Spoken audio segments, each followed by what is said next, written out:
नमस्कार, स्वागत है आप सबका केनोपनिषद मंत्रों की सीरीज में। केनोपनिषद का प्रथम खंड हम देख चुके हैं, जहाँ पर गुरु और शिष्य का संवाद है और इस संवाद में गुरु अपने शिष्य को ब्रह्म तत्व का उपदेश कर रहे हैं। अब जानते हैं केनोपनिषद का द्वितीय खंड। इस द्वितीय खंड में 5 मंत्र है। इन 5 मंत्रों में ब्रह्म को जानने की दृष्टि से गुरु और शिष्य का संवाद है। तो चलिए जान लेते हैं केनोपनिषद के द्वितीय खंड का प्रथम मंत्र। ये प्रथम मंत्र कुछ इस प्रकार है। यदि मन्यसे स्वेदेति दभ्रम एवापि नूनम त्वं वेत्थ ब्रह्मणो रूपम यदस्य त्वं यदस्य देवेष्वथ नु मीमांसमेव ते मन्ये विदितम्। जान लेते हैं इस मंत्र का अर्थ क्या है। गुरु अपने शिष्य से कहते हैं, यदि तू ऐसा मानता है कि मैंने ब्रह्म को अच्छी तरह से जान लिया है, तो निश्चित ही तुमने ब्रह्म का थोड़ा सा स्वरूप ही जाना है, क्योंकि ब्रह्म का जो रूप तुमने जाना है और जो देवताओं में भी विदित है, वो भी अत्यल्प ही है।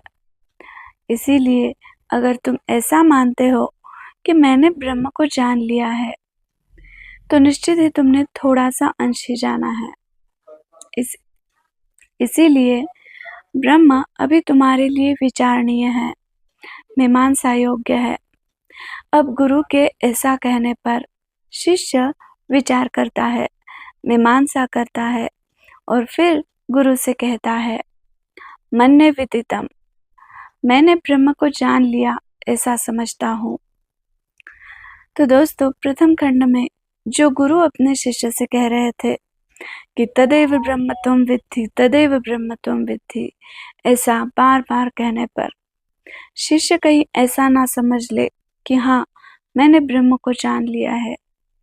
इसीलिए गुरु कहते हैं, अगर तुम ऐसा मानते हो कि तुमने ब्रह्म को जान लिया है, तो अभी ब्रह्म तुम्हारे लिए विचार करने योग्य है, क्योंकि ब्रह्मदेव के कहने पर भी असुरराज विरोचन ने अपने स्वभाव दोष के कारण शरीर को ही आत्मा मान लिया था, और देवराज इंद्र ने भी पहली बार कहने पर नहीं जाना था, दूसरी बार कहने पर भी उनकी समझ में नहीं आया था, तीसरी बार कहने पर भी उन्होंने नहीं जाना था, और चौथी बार कहने के बाद उन्होंने प्रथम बार कहा हुआ ब्रह्म जान लिया।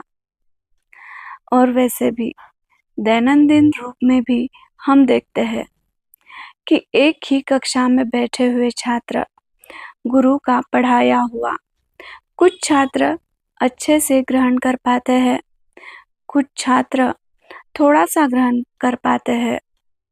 उनमें से कुछ विद्यार्थी ऐसे होते हैं जो विपरीत ग्रहण कर लेते हैं, और कुछ ऐसे होते हैं जिनकी समझ में कुछ भी नहीं आता है।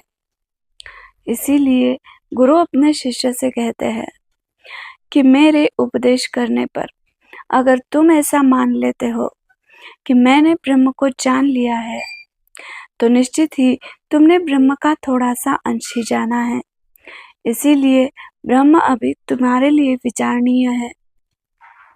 अब गुरु के ऐसा कहने पर शिष्य विचार करता है, मीमांसा करता है और फिर गुरु से कहता है, मन्ये विदितम्, मैंने ब्रह्म को अच्छी तरह से जान लिया है ऐसा मैं समझता हूँ।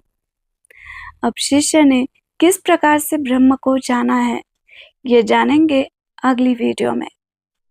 तो दोस्तों, आज की वीडियो आपको कैसी लगी कमेंट करके ज़रूर बताइएगा, और अगर वीडियो अच्छी लगी हो तो वीडियो को लाइक और शेयर ज़रूर करें। साथ ही चैनल को सब्सक्राइब नहीं किया है तो चैनल को सब्सक्राइब भी ज़रूर करें। मिलते हैं अगली वीडियो में, तब तक के लिए खुश रहिए, स्वस्थ रहिए। नमस्कार।